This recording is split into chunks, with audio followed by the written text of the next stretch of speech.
Time Sport. Résultats, infos, analyse. Toute l'actualité sportive est dans Time Sport tous les jours de 20h à 21h avec Bilal Nenman sur Beurre FM. Bonsoir à tous et bienvenue sur l'antenne de Beurre FM. 20h pétante, c'est l'horaire de Time Sport, votre quotidienne sportive, on le rappelle, pour les nouveaux arrivants sur l'antenne de Beurre FM, la radio de la diversité, et aussi pour les anciens, nos auditrices, nos auditeurs. Ce soir, c'est le début de la fameuse coupe aux grandes oreilles, la Champions League, édition 2022-2023. On aimerait avoir ce fameux sacre qui nous tient tant à cœur. Et oui, le Paris Saint-Germain, voire encore l'Olympique de Marseille 1993 et le PSG avec la Coupe des Coupes. En tout cas, ce soir, on va parler d'Europe. Où va le char Galtier? C'est le menu de cette émission. Eh oui, l'entraîneur parisien qui a suscité et mis en émoi la classe politique, ou encore la star internationale du football mondial qui est Kylian Mbappé, le gamin de Bondy. Attention au piège turinois. Et oui, cette vieille dame italienne qui fait tant effet lors de matchs d'Europe et ces soirées. Et oui, que nous aimons tant. Et ensuite, on parlera, c'est promis, demain, 21h, il y aura du côté de Londres, Marseille, et oui, sur un air londonien. On s'est moqué de Tudor, on verra justement ces Olympiens.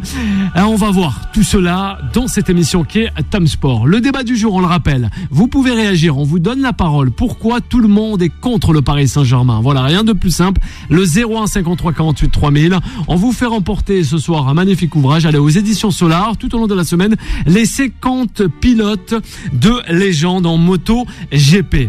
Allez, on va commencer sur ce pas avec toute l'équipe de Time Sport qui m'a rejoint jusqu'à 21h. C'est parti. Time Sport. Et ce soir avec moi pour m'accompagner, on aura la rentrée, de ces 3 personnes, parce que depuis la semaine dernière, on a commencé déjà à faire cette rentrée. Et voilà quoi. On a ce soir Toto Bellozzo. Comment ça va, Toto Bellozzo? Salut Bilal. Ça va bien? Content de revenir dans l'équipe en ce début de saison 2022-2023. Ouais, nous aussi. On espère aussi t'avoir. J'espère bien. De nous donner pas mal d'histoires aussi concernant des livres et autres, les histoires du football et du sport, Toto Bellozzo. Eh oui, pour le plus grand plaisir des auditeurs de Beurre FM. Exactement. Je vais te présenter des livres bientôt. T'inquiète pas, c'est pas des bandes dessinées. Mais tu peux. Les bandes dessinées, c'est sympa. C'est vraiment très sympa.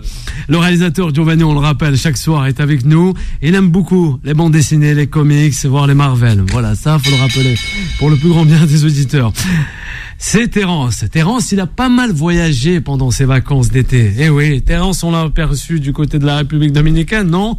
Ouais, pratiquement, bon, on va pas rentrer trop dans la vie privée, sinon je sais pas. Qu'est-ce qu'il y a? Arrête, Terence, on peut l'apercevoir sur les réseaux sociaux. Mais arrête entre nous.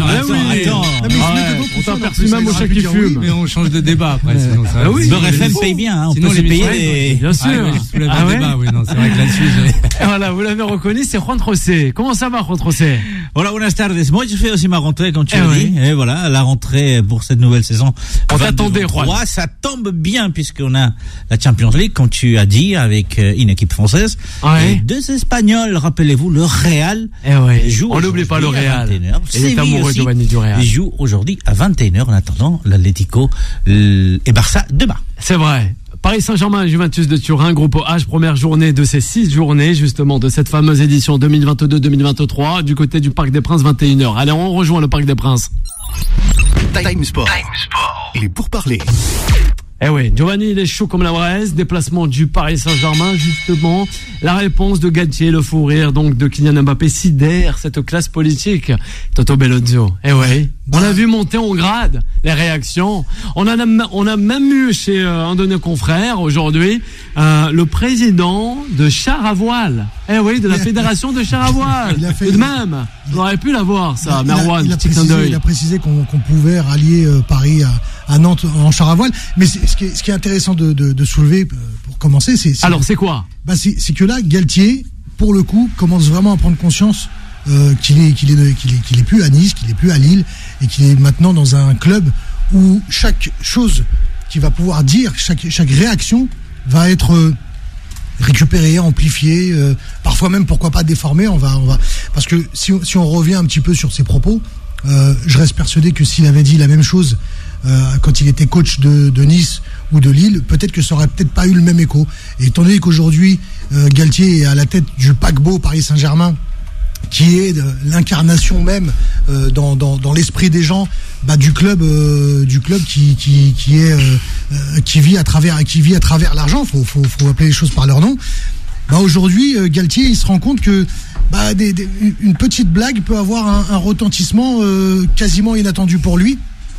Et c'est pour moi la première chose que pour moi je soulève. Là, je pense que Galtier a vraiment conscience aujourd'hui que tous ses faits et gestes, toutes ses paroles, même les plus petites, les plus rêvons plus grand, c'est un grand club d'Europe.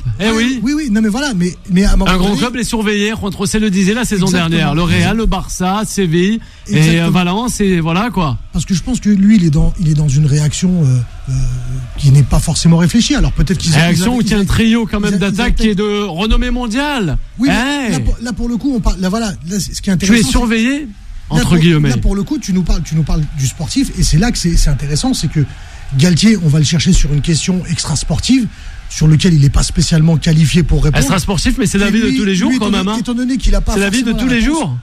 Toto Bellozzo, hein. Oui, c'est la vie de tous les jours, mais il faut toujours se rappeler que c'est des gens de terrain et qu'on doit avant tout avoir une grille de lecture sur eux, sur des aspects sportifs, sur des aspects tactiques et ainsi de suite. On en fait peut-être un peu trop envers le Paris Saint-Germain. Et lui, sa seule parade, c'est de faire quoi ? C'est de faire de l'humour.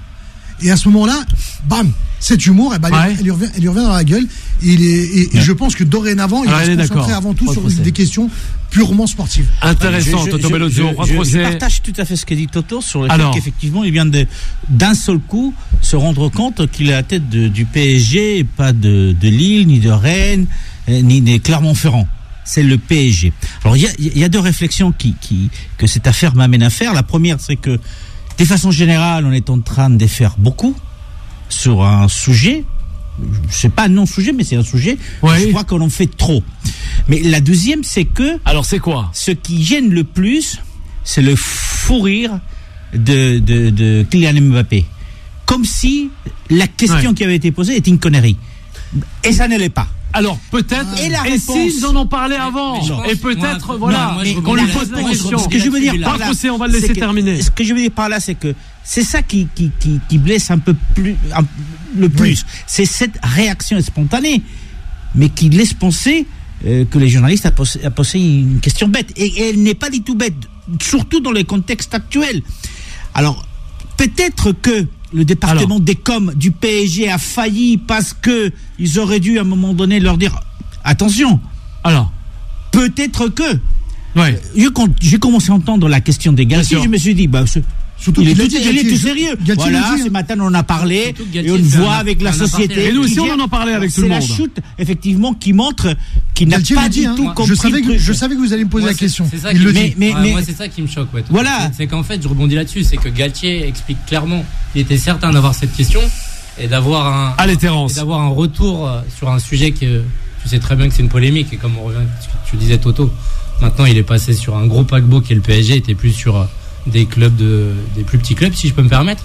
Donc là tu sais que tu es scruté complètement de haut en bas et tu dois gérer ta communication. Il avait une super communication et tu t'aperçois que cette question qui était primordiale et fondamentale dans un contexte actuel où on parle que d'écologie sur plein de sujets, et la réaction de Kylian Mbappé là-dessus mais tu es sûr que Galtier, quand il commence sa phrase, on en a parlé ce matin, je crois qu'il est parti sur le ton de la blague depuis le début. Il s'attendait pas du tout à la question. Mais sauf que tu dois. Mais voilà, mais ils n'ont pas eu cette sensibilité qu'il faut. Ça reste quand même quelqu'un qui a de la bouteille, qui a de l'expérience, et tu sais quand même que tu as des sujets qui sont assez tendus, et quoi qu'il arrive, tu vas être scruté à la loupe. Et d'avoir une telle réaction et de tels propos, c'est dommageable. Mais en fait, je pense que réellement, on ne serait pas parti dans cette polémique si Kylian Mbappé n'avait pas eu cette réaction. Oui, mais c'est ce qui gêne le plus à un moment donné. C'est la réaction de Kylian Mbappé. Là, tu te poses, mais attends, c'est pas une connerie. Alors, la question est légitime. On va débattre. Il y a eu le tweet, parce qu'il faut se rappeler. Il y a eu d'abord un tweet, en voyage privé, en jet privé. On nous a rappelé aussi les 50 heures. Mais voilà, aller-retour de Léo Messi avec son jet privé. Exact, c'est une photo de Verratti qui a été postée. Il y a eu un tweet d'un représentant de la SNCF qui a proposé au Paris Saint-Germain de faire le Paris Saint-Germain le trajet. A étudié aussi. Voilà, et en conférence de toujours presse, à l'étude. La question a été posée à Galtier, ce qu'il en pensait.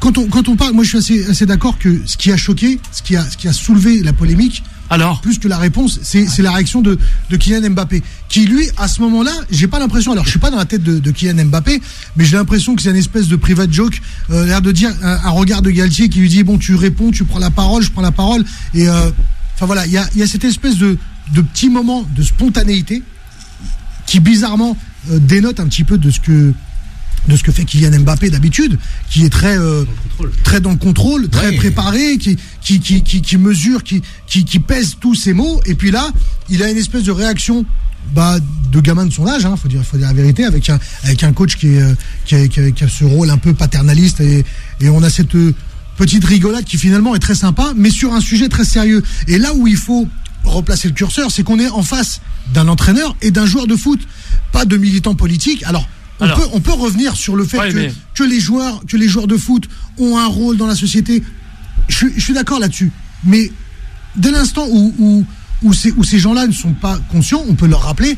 Alors il y a eu la classe politique qui a eu tout plein de réactions, mais des réactions complètement différentes. Quand Anne Hidalgo dit réveillez-vous les gars. Finalement, moi j'ai envie de dire, mais se réveiller de quoi? Parce que le football aujourd'hui, qu'est-ce que ça représente clairement? Est-ce que les footballeurs doivent être avant tout des porte-paroles ou des sportifs? Est-ce qu'on n'en fait pas un peu trop sur le Paris Saint-Germain? Est-ce qu'on n'est pas aussi contre ce Paris Saint-Germain grandissant? Attendez, conquérant aussi. Parce qu'on aperçoit que Nantes, quand les Nantais viennent à Paris, eux aussi prennent l'avion, mais ça fait peut-être moins de buzz. Et oui. Comment le prendre aussi? Mais tous les clubs prennent l'avion, et à ce moment-là, si tu veux, on peut. Il n'y a pas que le Paris Saint-Germain. Mais c'est vrai qu'on a tendance, Terence, à trop parler de ce Paris Saint-Germain vers son Qatar. On peut même parler sur des grands patrons de multinationales françaises. Il y en a pas mal, Et il y en a un paquet, je veux pas les citer, mais quand t'en as qui, le matin, qui sont en Hollande, qui arrivent à midi à Paris, après qui terminent dans le sud, et là, effectivement, on n'a pas ce débat, on n'a pas cette politique. Donc je trouve dommage que ça prenne une telle ampleur. Ouais. Parce que ça reste, comme dit Toto, ça reste du sportif. Le PSG dérange donc? Non, moi je pense surtout qu'à la base, effectivement, c'est une private joke, comme dit Toto, et ils ont eu un délire et un fou rire ensemble. Ils ont dû échanger là-dessus, et ça prend une ampleur démesurée sur quelque chose qui reste, excuse-moi du terme, mais ça reste banal, parce que sinon à ce moment-là tu t'en prends à tout le monde, parce que eux ils prennent l'avion comme tous les clubs, mais ça reste le PSG.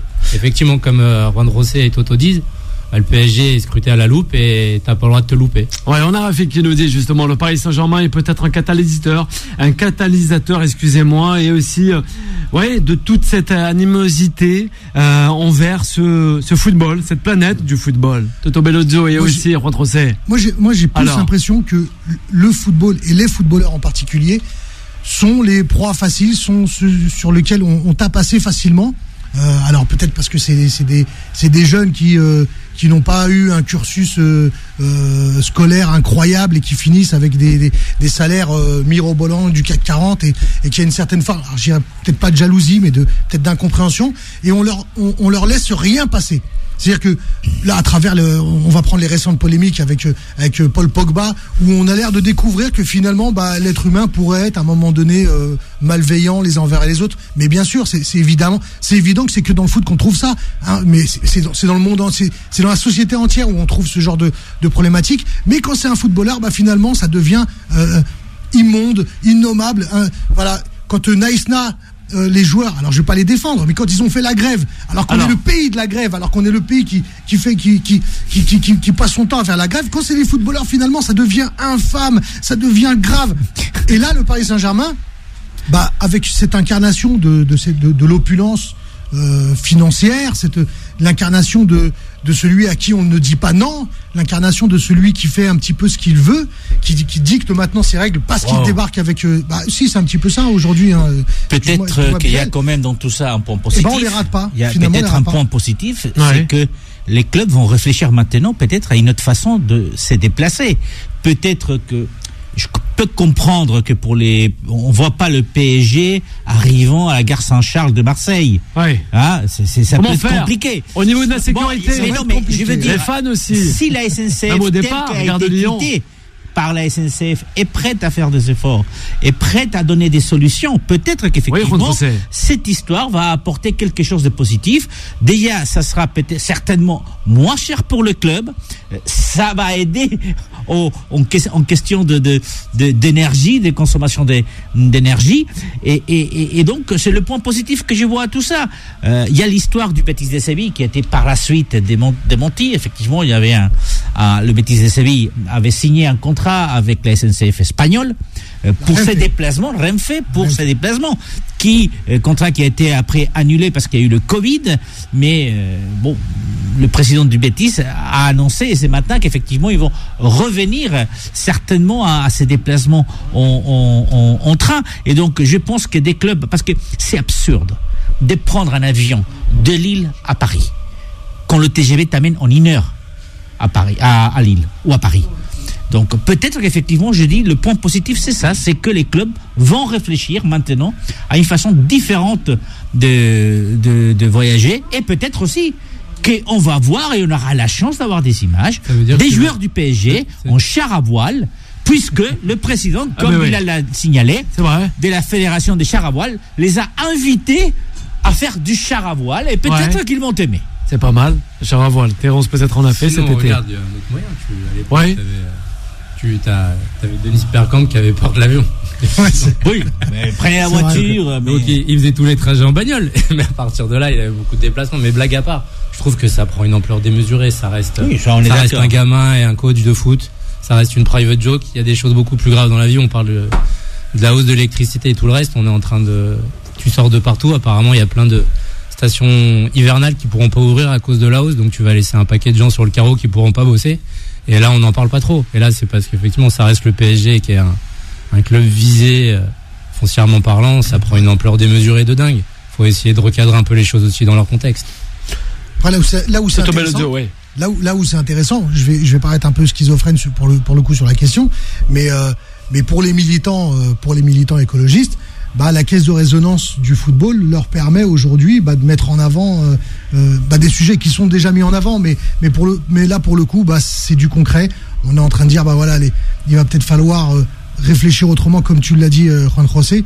Peut-être la problématique du train. Le train a un gros avantage par rapport à l'avion, c'est d'arriver directement dans les villes. Est-ce que c'est judicieux pour les clubs, comme tu l'as dit, un club comme le Paris Saint-Germain arrivé en pleine gare Saint-Charles, c'est peut-être pas techniquement faisable, mais peut-être que sur certains déplacements ça l'est. Et cette problématique, comme quoi il y a toujours du positif dans les choses, cette problématique va peut-être amener des nouvelles solutions et en tout cas déjà avant les solutions, d'autres réflexions. Vous restez avec nous, chers auditrices et auditeurs de Beurre FM. On revient rapidement avec toute l'équipe de Tam Sport. On parle de Ligue des Champions ce soir. On n'oublie pas l'Olympique de Marseille. Les matchs en cours, oui. Il y en a 75e minute à peu près et 77e du côté de Dortmund qui mène 2-0. Et aussi le Dynamo Chelsea, 1-0 pour le Dynamo. Alors on revient à grands pas avec toute l'équipe de Tam Sport, rien que pour vous, pour entamer cet avant-match concernant le Paris Saint-Germain face à la vieille dame italienne, la Juventus. Time Sport revient dans un instant. 20h, 21h, Time Sport avec Bilal Nenman sur Beurre FM. Voilà, Giovanni met la panique dans le studio de Beurre FM, c'est pas bien. On est ensemble jusqu'à 21h, chers auditrices et auditeurs de Beurre FM. 20h, 23 minutes, en ce mardi 6 septembre 2022, toujours en compagnie de Juan José, de Toto Bellozzo et de Terence, nos consultants. Vous pouvez réagir avec toute l'équipe au 01 53 48 3000. Vous faites comme Chekib, oui, le Roi il est toujours là, Chekib, il aimerait réagir sur le Paris Saint-Germain. C'est parti, on continue. Time Sport, la parole des sociaux. Allez, la parole, justement, de Chekib. On l'écoute. Ouais, on dirait une chronique. Bonsoir Chekib, comment ça va? Ça va et vous? Salut Bilal, salut Juan José, Terence, Toto, Joe. Eh ben voilà, il y a tout le monde. Voilà, il écoute tout le monde. Comme super. Chaque soir. Moi, je vais réagir un peu pour compléter ce que vous avez dit. Effectivement, et vous avez tout à fait raison. Là, Toto et Juan José ont parlé du fait que le Paris Saint-Germain et cette histoire puisse servir de catalyseur et de caisse de résonance, justement surtout caisse de résonance pour l'écologie. Et là, si c'est le cas, ça, je signe tout de suite. Ça, c'est vraiment super. Par contre, si cette histoire, elle est utilisée pour tabasser les joueurs de foot, c'est ça que je trouve très grave. Parce que il faut se rendre compte que la France est en train de devenir d'une certaine manière une sorte de un peu sadomaso avec ses stars, surtout dans le foot. C'est pas la première fois. Il faut savoir que Mbappé, c'est le président lui-même qui est intervenu pour qu'il reste en France. Ça, théoriquement, un président de la République ne dit pas à un joueur de rester dans un pays. Donc il l'a fait pour que finalement, un mois après, l'ensemble des médias le tabassent. Donc ça, c'est déjà très grave. Mais après, on se rappelle aussi du passé. On se rappelle comment Nicolas Anelka s'est fait démonter par certains médias. Et c'est pour ça que moi, je suis content d'être à Beurre FM, parce que c'est la radio de la diversité. On essaye d'apporter un autre son de cloche. Et c'est ça qui est intéressant. Parce que quand, par exemple, Anelka, on voit qu'il passait pour le grand bad boy, qu'on nous faisait passer. Et là, quand il passe sur RMC, on voit que le pauvre, il est tout timide. C'est comme un enfant, il arrive. C'est ça le grand bad boy dont on nous a parlé. Il arrive même pas à parler devant une caméra. Sans parler aussi de Ribéry, qu'on a fait passer pour un mauvais, pour un débile, alors que le mec, il parle allemand, il parle italien. On a vu Neymar, ça fait 5 ans, il est en France, il parle pas français. C'est pas parce que tu joues en Italie et que tu joues en Allemagne que tu apprends la langue. Et donc Ribéry, c'est pas quelqu'un idiot comme on essaie de le faire passer. Benzema, toutes les histoires qu'on lui a cherchées. Et là, maintenant, c'est le héros de la France, il va avoir le ballon d'or. C'est pour ça qu'il faut vraiment que nous, on soit conscients qu'on n'est pas là pour tabasser les joueurs. On est là quand même avec un regard bienveillant. Bien sûr, quand il fait un mauvais match, là par exemple, Mbappé va jouer contre la Juve. S'il fait un mauvais match, on va le critiquer. Parce que c'est son domaine, c'est un joueur de foot, c'est le terrain. On va dire t'as pas été bon, mais on va pas tabasser un joueur, surtout pour un sourire, pour une blague qu'il n'a même pas faite, et un entraîneur comme Galtier pour ça. Et c'est pour ça que il faut que, moi ce que j'aimerais, c'est que tout le monde réalise qu'il faut arrêter de les tabasser, il faut réfléchir, prendre du recul et protéger un peu nos joueurs, parce que sinon quand ils vont partir partout, ils vont partir dans tous les championnats, on va se retrouver sans joueurs, on n'aura que nos yeux pour pleurer. Toto Bellozzo, réaction avec Ro, et justement chez Kib, notre consultant. C'est une belle réaction qui vient de nous faire. Après voilà, on va pas remuer le couteau dans la plaie. On sait que les joueurs de foot gagnent beaucoup d'argent, que c'est des gamins qui très souvent ont très peu de recul sur les aspects de communication, des choses comme ça. Ouais. Maintenant, c'est aussi un petit peu le jeu. Bah voilà, t'es une personne médiatisée, exposée, et malheureusement aujourd'hui, contrairement à une certaine époque, les années 90, où on se contentait de regarder les joueurs sur le terrain. Aujourd'hui, malheureusement, il n'y a pas que sur le terrain que t'es jugé. Il y a aussi en dehors. Eux aussi jouent un peu le jeu avec tous les réseaux sociaux, la publicité et ainsi de suite. Donc voilà, c'est un petit peu le football actuel qui veut que ce genre de polémique existe, et finalement il existera toujours, je pense. Et ça c'est vrai, justement, juste pour compléter. Alors, le problème aussi, c'est que les joueurs doivent être conscients de la responsabilité qu'ils portent en tant que vedette et en tant qu'image pour les jeunes. Ça c'est vrai. Par contre, il ne faut pas inverser les responsabilités. Eux, ils ont une responsabilité d'image, mais c'est pas eux qui ont cette responsabilité politique. C'est pas eux qui sont la source et qui sont responsables du problème de l'écologie. Donc, alors que ceux qui les critiquent sur Twitter, les politiques, les maires des grandes villes et tout, c'est eux qui ont la responsabilité de l'écologie dans leur ville, qui ne respectent même pas, et ils s'en prennent à un joueur de 23 ans qui n'a aucune responsabilité politique. Voilà. On poursuit. Merci. Je suis plus ou moins d'accord avec notre auditeur. Effectivement, au-delà de tout ça, je pense que dans le cas Mbappé, c'est un peu particulier. Tu parlais il n'a aucune responsabilité. Il faut juste se rappeler la déclaration d'Mbappé quand il a annoncé avec Al-Khalifi qu'il continuait à Paris. Il a dit je reste à Paris, je sais ce que je représente pour la France. Donc il est très conscient de ce qu'il représente pour la France. Alors, comme j'ai dit tout à l'heure, c'est peut-être malvenu cette crise de rire à la question, mais il faut pas non plus faire des tonnes et des tonnes comme on a fait dans tous les médias autour de ça. Maintenant, il faut passer la page, et je disais tout à l'heure, peut-être que de là, il va y avoir un point positif, et c'est que les clubs vont réfléchir à sa façon de se déplacer, et donc on va retenir quand même le verre à moitié plein et pas à moitié vide. Il faut pas oublier que c'est quand même... Alors, avant de retrouver Anthony, notre auditeur. Il faut pas oublier que ça reste quand même un gamin qui a une vingtaine d'années, donc tu peux pas non plus tout maîtriser, même si son image est complètement et totalement dans le contrôle. ça reste quand même encore un gamin. Ça reste un gamin avant tout. C'est pas quelqu'un qui a de la bouteille sur toute la partie média, même s'il y est depuis un paquet d'années. Donc ça reste un humain et moi je trouve que ça a pris énormément d'ampleur pour pas grand chose. Alors justement, on va avoir les compos avec le match de ce soir, le Paris Saint-Germain face à la Juventus de Turin, et peut-être sportif. Pour la Juventus avec la compo Terence, et aussi pour le Paris Saint-Germain avec toi, Juan José. Allez, on balance le Paris Saint-Germain. Côté PSG, c'est du classique quand même. Donnarumma donc dans la cage, et puis Ramos, Marquinhos, Kimpembe, première ligne de défense, Verratti, Vitinha au milieu avec Hakimi et Nuno Mendes, et devant bien sûr la MMN, Messi, Mbappé et Neymar. Donc du classique, mais c'est quand même beau. Ouais, pour la Juventus. Avec toi, Terence. Alors on a Perrin habituellement dans les cages suite à la blessure j'ai un trou de mémoire du gardien. Ouais. Une défense à 3 avec Danilo, Bonucci, Bremer, on en reparlera un peu par la suite. Ah ben on va en parler. Moi j'aime beaucoup les deux ailes, Cuadrado et Kostic. Les deux anciens parisiens, Rabiot et Paredes, ça va être un match intéressant à voir. Et un trio devant avec Miretti, Milik et Vlahovic. Eh ben justement, pour en parler, Toto Bellozzo peut-être. Allez. Eh ben écoute, en ressenti, avant de retrouver Anthony. On s'est mis un petit peu en jambe à la pause en discutant un petit peu. Je pense qu'on est assez d'accord sur le fait que cette Juve a pas grande chance face à ce Paris Saint-Germain, notamment parce que la Juve, même si en championnat c'est une équipe qui prend très peu de buts, ils font partie pour l'instant, même si on est début de championnat, ils ont pris que 2 buts sur les 5 matchs, donc c'est une équipe qui a l'air d'être assez hermétique du point de vue défensif, mais je vois mal comment cette Juventus de Turin va pouvoir se projeter avec la pression d'une attaque incroyable.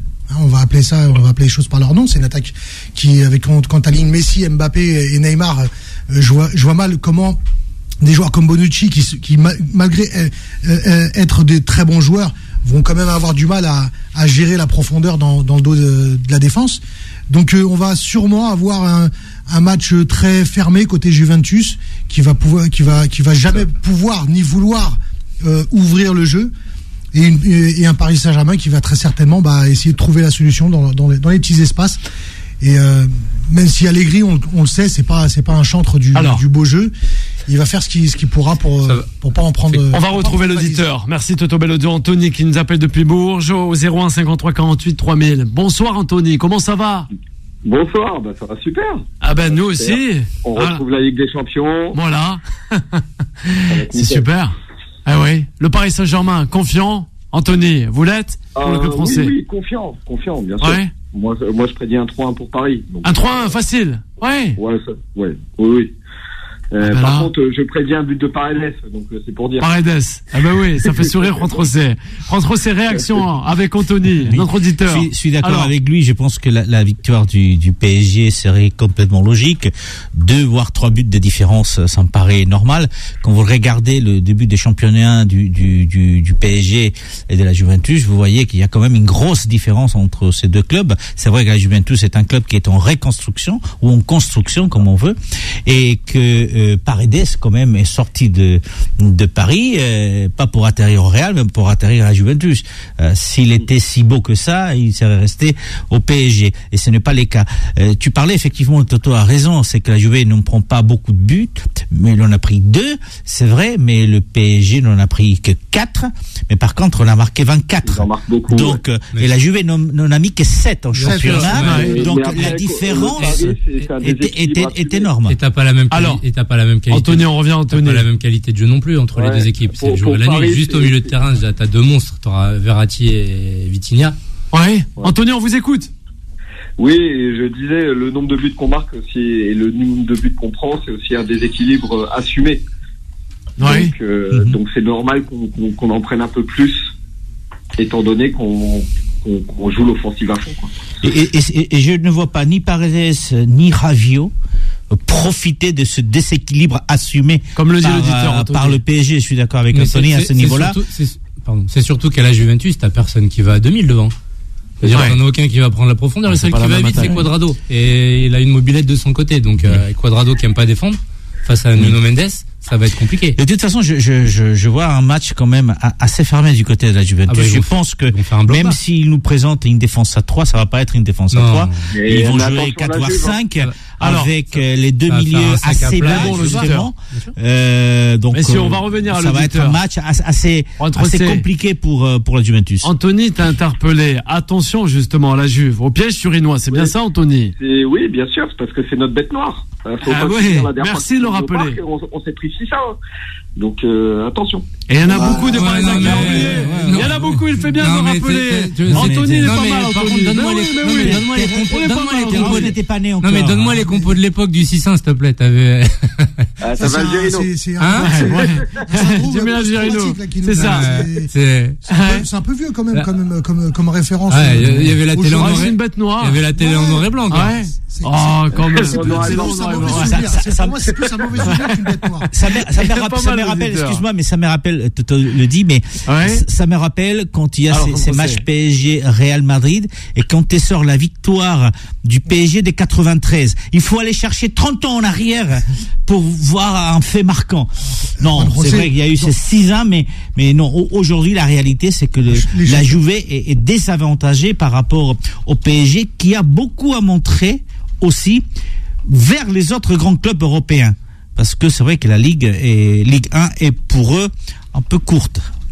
Et surtout, c'est que là, pour le coup, on va reparler de Galtier, mais sur l'aspect sportif, je pense que c'est le premier grand rendez-vous de Galtier de prouver que finalement, on peut pas juger une Ferrari sur une départementale. C'est sur un circuit qu'on le juge. Et là, pour le coup, Galtier, il va prendre la Ferrari, il va se mettre sur le circuit Ligue des Champions, et il aura vraiment à cœur de prouver qu'il est réellement capable d'être à la hauteur de l'effectif qu'on lui a confié, de l'équipe qu'on lui a confiée, et certainement de commencer à écrire concrètement et réellement ce que lui peut-être rêve d'écrire au Paris Saint-Germain. Juste une stat, là je parle de Parker, peut-être que je me trompe dans le numéro, mais Galtier, c'est quoi? C'est 6 ou 7 matchs des Coupes d'Europe avec Lille, donc 5 défaites et un match nul. Donc ça serait sa première victoire, parce que c'est vrai qu'au niveau européen, il n'a pas eu à se frotter avec des joueurs comme ça, à des clubs comme la Juve. Même si à l'époque de Lille, il a essayé, mais bon, on se rappelle tous le désastre de cette campagne européenne de Lille à ce moment-là. Merci Juan José, et aussi Terence, sans oublier Toto Bellozzo, qui reste avec vous, chers auditeurs de Beurre FM, jusqu'à 21h, avant d'accueillir Vanessa. Et il va rester avec nous, Anthony, s'il peut, justement, parce qu'on va lui faire remporter déjà un magnifique bouquin aux éditions Solar, et on va continuer à parler du Paris Saint-Germain, c'est promis. On va prendre des personnes du côté du Standard avant le match 21h. Time Sport revient dans un instant. 20h, 21h, Time Sport avec Bilal Nenman sur Beurre FM. Et de retour sur l'antenne de Beurre FM, 20h41. La dernière partie, le match, il arrive à grands pas. 21h du côté de la Porte d'Auteuil, le Parc des Princes, l'antre parisienne, justement pour accueillir ces Italiens, la Juventus de Turin et toute sa région qui est le Piemonte. On avait Anthony, il est toujours avec nous, Anthony, au 01 53 48 3000. On a une autre personne aussi, Giovanni va essayer de le faire passer aussi à l'antenne. On va essayer de le mettre en duo. Voilà, il est amoureux. Eh oui, des auditrices, des auditeurs, c'est notre réalisateur. Juan José de la partie jusqu'à 21h avec Toto Bellozzo qui fait sa rentrée, tout comme Terence. Il est toujours avec nous. Anthony, justement, se méfier du piège turinois. On est resté sur ça. C'est vrai, faut faire attention à la Juventus. Bien sûr, faut pas se prendre trop confiance, ça reste une compétition européenne. C'est vrai. Sur un match, on sait très bien que tout peut changer. C'est ça, Terence. Et oui, ça peut aller très vite. Non, moi je suis pas d'accord. Effectivement. Pourquoi, Terence? La Juventus va jouer avec un bloc archi bas avec les fameux 5 défenseurs et jouer le contre et 2-6 très bas qui vont être Paredes et Rabiot, mais techniquement pas. Ouais, non, mais après, on a aussi un goal volant chez nous, donc faut faire attention. Ah, moi je suis pas d'accord. Moi j'aime beaucoup Donnarumma et il sauve quand même assez pas mal. Alors, sur sa ligne, je suis d'accord, mais dans les airs, il est éclaté. Oui, mais si t'as pas de centre, la problématique, tu t'attaques pas ton gardien si derrière les mecs ils défendent pas. Et quand t'as Marquinhos, je veux dire, quand t'as 3 monstres que sont Ramos, Kimpembe et Marquinhos, je veux dire, logiquement, t'es tranquille. Mais je vois même pas, enfin, pour moi, c'est limite un non-match. Le piège turinois, j'y crois pas du tout. Franchement, je pense que le principal problème du PSG, c'est le PSG. Parce que quand tu vois les groupes du PSG, il doit passer facilement. En plus, on a dit, la Juventus n'est pas au mieux de sa forme. L'effectif, individuellement parlant et collectivement parlant du PSG est largement supérieur à celui de la Juventus. Alors peut-être que le premier piège, c'est ça, c'est penser qu'effectivement on est très beau. Parce que rappelez-vous ce qui s'est passé la saison dernière face à Manchester City. Qu'est-ce qui s'est passé? Ils sont passés 12e du groupe, le PSG. Bon, c'est vrai que City n'est pas la Juventus. Donc, et que Verratti, Nuno Mendes, Hakimi, enfin voilà, il y a des joueurs qui vraiment sont en très belle forme et qui font des très belles choses. Les premiers pièges, c'est le PSG. Donc attention, peut-être, mais sincèrement, la probabilité, Anthony, que la Juve puisse faire un beau résultat, sont pratiquement, moins des 10%. Le seul problème, peut-être, c'est que on est le Poissard Saint-Germain, donc faut pas oublier non, mais pas à ce stade de la compétition. Non, mais pas sur la Ligue des Champions. Ouais. Les mecs, ils se motivent tout seuls. Et tu t'aperçois que depuis le début de l'année, tout le monde fait les efforts. Tout le monde fait les efforts. Même à 3-0, 4-0, tout le monde continue de jouer. Je te donne un exemple. Regarde Neymar contre Monaco. En 5 minutes, il peut péter un coup. En 5 minutes, t'as un joueur qui peut sortir du match et te le faire perdre. C'est vrai. Il n'a pas tort, là. Non, mais là, on est dans la spéculation. On peut pas d'emblée prévoir des choses qui ce qui est le plus prévisible. Anthony, juste laisse-moi terminer. Anthony, juste laisse-moi terminer. Pour moi, ce qui est d'autant plus prévisible qu'un pétage de plomb de qui que ce soit, c'est que le Paris Saint-Germain vraisemblablement sera largement devant la Juventus. Maintenant, on va pas non plus enterrer un club comme la Juve. On sait très bien que le foot, d'ailleurs, le foot est officiellement, d'un point de vue statistique, le sport le plus incertain. Et c'est d'ailleurs pour ça que les paris sportifs sont engouffrés dans la brèche, parce que oui, tu peux toujours avoir une surprise, tu peux toujours avoir un contre-pied, tu peux toujours avoir une contre-performance. Peut-être que le Paris Saint-Germain de ce soir va être complètement à côté de la plaque, mais ça finalement ce serait justement une très très grande surprise. Maintenant, encore une fois, si on devait trouver des arguments à la Juventus, s'ils peuvent s'en sortir, c'est peut-être avec l'aide d'un Di Maria en grande forme, qui pour moi était vraiment une pièce essentielle au Paris Saint-Germain, et que c'est selon moi une grande erreur de l'avoir laissé partir, mais ça regarde que moi. Il y a quand même un joueur qui s'appelle Vlahovic que j'aime beaucoup, qui est un très bon joueur et à qui il ne faut pas laisser trop de chance devant le but, parce que ça va vite, il est précis, donc voilà. Donc si on devait trouver quelques arguments, ce serait à ce niveau-là. Je pense que la bataille du milieu de terrain va être très difficile pour la Juve. Défensivement, on risque pas de les voir monter très très haut. Donc voilà, une vraie perspective, c'est de voir un match très fermé. Alors on le garde avec nous, Anthony, c'est promis, pour le bouquin. Il va rester avec nous jusqu'à la fin parce qu'on a d'autres auditeurs. On va faire en duo. Anthony aussi, on nous appelle depuis Saint-Etienne, j'allais dire les Stéphanois. Mais oui, les Stéphanois, c'est Farid. Alors on va écouter Farid concernant le Paris Saint-Germain. Bonsoir Farid. Allô, comment allez-vous? Ça va très très bien Farid, on vous écoute. Oui, on vous entend très très bien. Alors moi je suis à Saint-Etienne, je vous écoute tout le temps, tous les jours. Ah bah c'est super, un fervent auditeur. Mais il faut appeler Farid, faut pas avoir peur.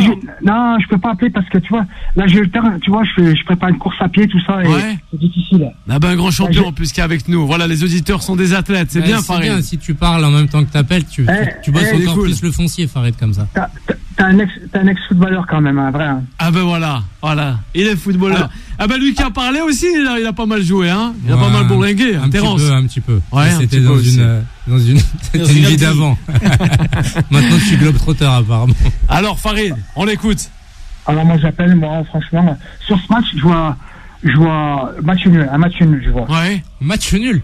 Tu le vois match nul. Ouais, tu le vois. T'es déjà en manque d'oxygène.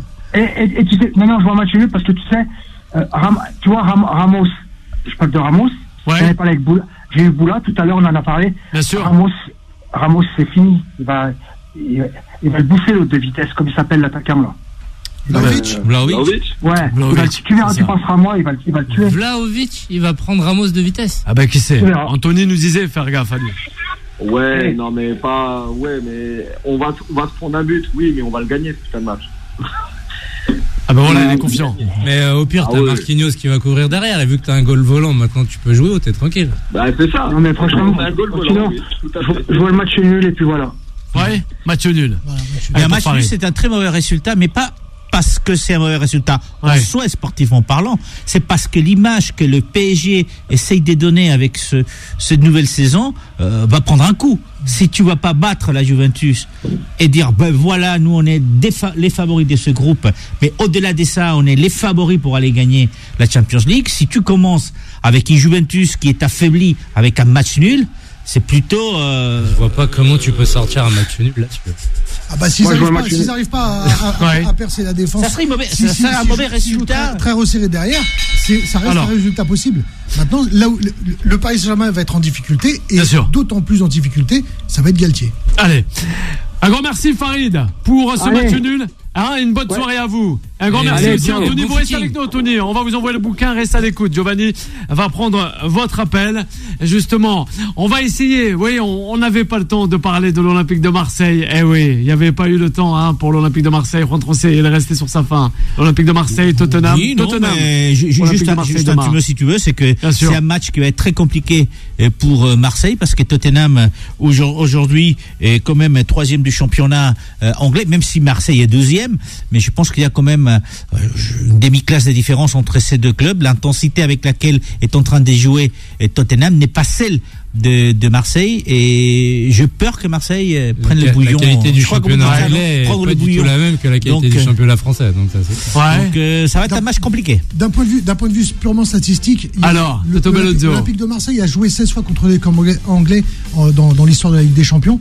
Ils ont perdu 10 fois. On fait 2 matchs nuls et 4 défaites. C'est un gros avantage pour les clubs anglais. Maintenant, dans l'ADN du jeu de Marseille, un jeu très direct, un jeu plein de passion, avec des joueurs qui mouille le maillot, là pour le coup, avec c'est-à-dire on a eu la période Sampaoli et maintenant avec Tudor. Je pense qu'on peut avoir un match. Allez, on verra bien. Ça va être un match ouvert. Ça va être un match très ouvert. Moi, j'attends avec impatience ce match. Et je vois quand même une victoire de Tottenham, une victoire anglaise, même si ça te fait pas plaisir, Bilal. Mais on verra bien, pourquoi pas. Un grand merci Terence, Un grand merci aussi à Toto Bellozzo de m'avoir accompagné, tout comme Juan Trocé. Bon, on a parlé rapido de l'Olympique de Marseille, voilà, sur un air de Jump, Van Halen. Ça fait plaisir aux auditeurs et aux auditrices de Beurre FM. La suite des programmes à venir avec Vanessa à 21h jusqu'à 23h, et nous on se retrouve dès demain pour parler encore plus longuement de l'Olympique de Marseille, du Paris Saint-Germain, et allez, vive Paris, on verra bien ce match-là face à la Juventus de Turin. Bye bye, très belle soirée à toutes et à toutes à l'écoute de Beurre FM. Pour être très honnête avec vous, ce matin, on a parlé avec la société qui organise nos déplacements. On est en train de voir si on peut pas se déplacer en char à voile. Voilà. Retrouvez Time Sport tous les jours de 20h à 21h et en podcast sur beurrefm.net et l'appli Beurre FM.